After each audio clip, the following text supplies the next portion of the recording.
Your purpose is the reason you are here on Earth. It's the thing that you were built for. So it's an incredibly important thing to figure out, because it's the thing that guides you. Without a purpose, you're lost. You have no North Star. Your life will feel meaningless. And so today I'm going to talk about how to discover your purpose according to the philosophy of Carl Jung.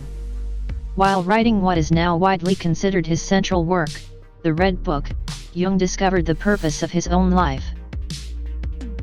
But he didn't just discover the purpose of his own life. He also discovered where purpose comes from for all of us.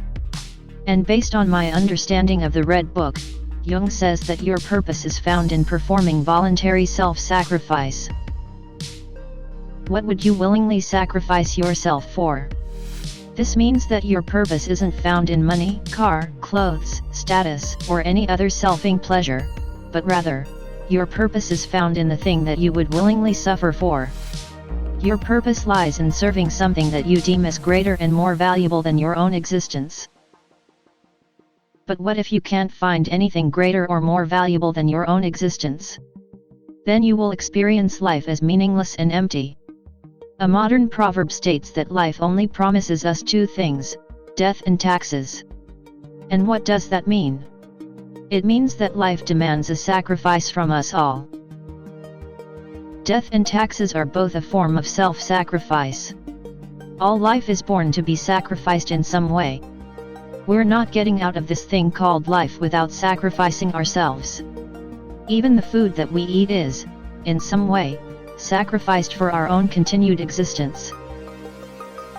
And so if you have nothing greater than yourself to sacrifice your time and energy for, you end up investing all your life force into yourself.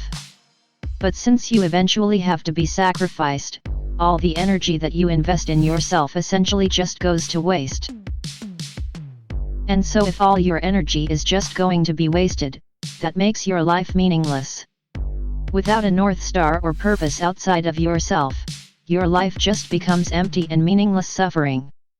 But if you find something worth sacrificing yourself for, worth serving and dedicating your life to, then your suffering becomes meaningful, and when your suffering becomes meaningful, in some way, as both Friedrich Nietzsche and Viktor Frankl have noted, it ceases to be suffering.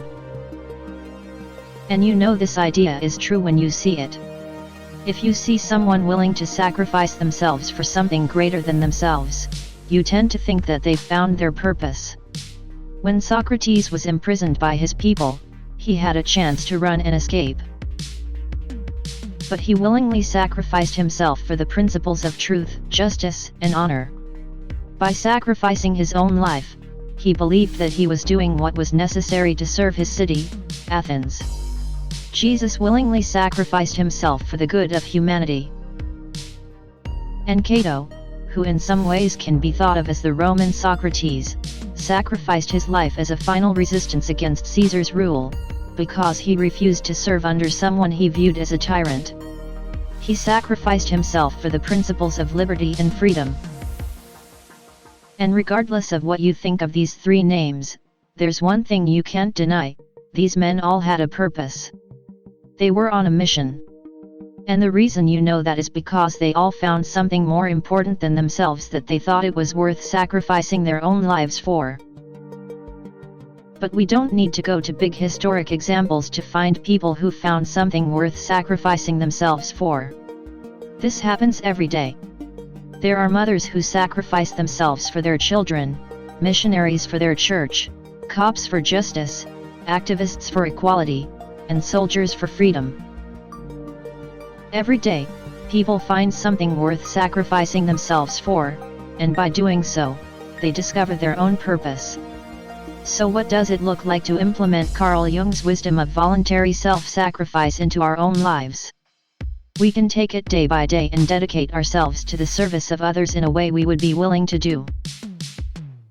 We can serve others in a way that we would want to serve them, in a way that we would be happy to wake up each day and do. We can create something that we would be willing to completely sacrifice ourselves for, because eventually, we will be forced to. That is what life demands of us all. But if you don't discover your purpose, your life becomes a forced sacrifice, and a forced sacrifice is felt as tyrannical and oppressive. You'll start to experience life as a great evil. But if you discover your purpose, your life becomes a voluntary sacrifice. And a voluntary sacrifice, such as that of a mother for her child, is felt as incredibly meaningful. And so if you discover your purpose, you will experience life as incredibly meaningful and good.